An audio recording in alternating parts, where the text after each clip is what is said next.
We have booster ignition and liftoff of Columbia, reaching new heights for women in X-ray astronomy. The main thing Chandra does is take these superb, sharp images.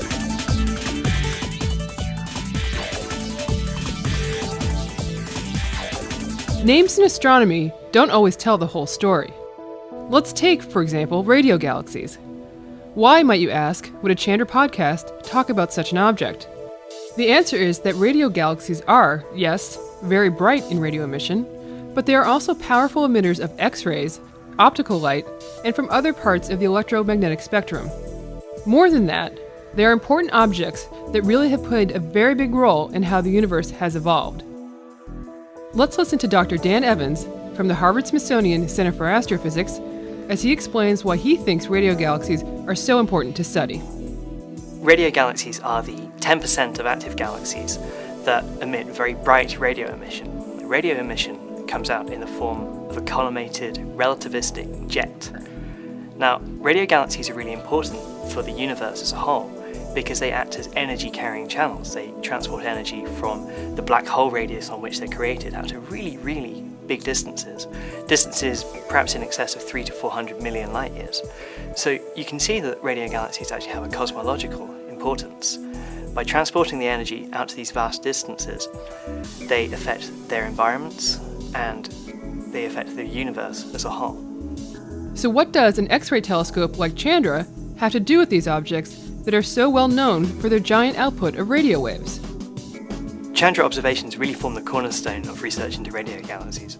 And this is because black holes and their accretion processes are really strong sources of X-ray emission. Not only that, in active galaxies with radio jets, we can see acceleration of particles in magnetic fields up to X-ray energies. And finally, those jets propagate through gaseous environments. Now, in the case of radio galaxies, the gas is incredibly hot, of 1 million degrees or so, and that's X-ray hot. So by studying the core, the jet, and the hot gas environment in which radio galaxies are embedded, we can really begin to piece together the pieces of evidence associated with black hole activity in AGN. Recently, Dan Evans and his colleagues made a discovery about a particularly special radio galaxy. This system, known as 3C321, contains something that astronomers had never seen before. Dan Evans explains why they were so excited about this system, which is about 1.4 billion light-years from Earth. 3C321 is a particularly unique case. In this source only, we see the jet that comes out of one galaxy that's associated with a black hole and actually smacks into the side of a second galaxy. Now onwards that jet diffuses and it becomes disrupted.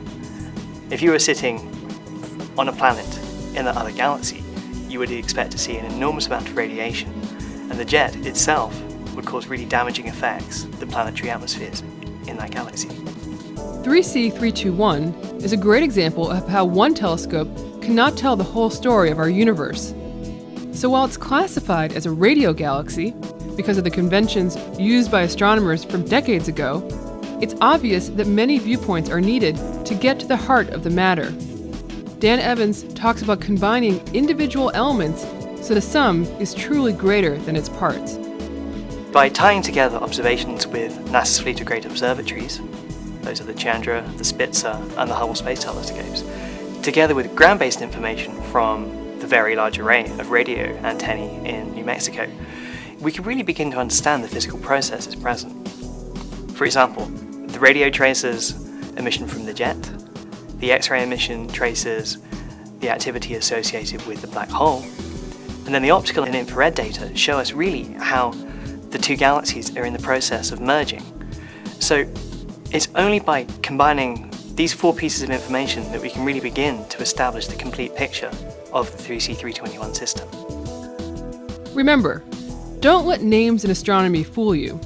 They were often given before scientists truly knew what they were looking at. In today's astronomy, it's important to study radio galaxies in many types of radiation. Only then can the real picture of the universe, in all of its complexity, truly emerge. For more information, visit our website at chandra.harvard.edu. This was a production of the Chandra X-ray Center, Cambridge, Massachusetts. NASA's Marshall Space Flight Center manages the Chandra program. The Smithsonian Astrophysical Observatory controls science and flight operations from the Chandra X-ray Center.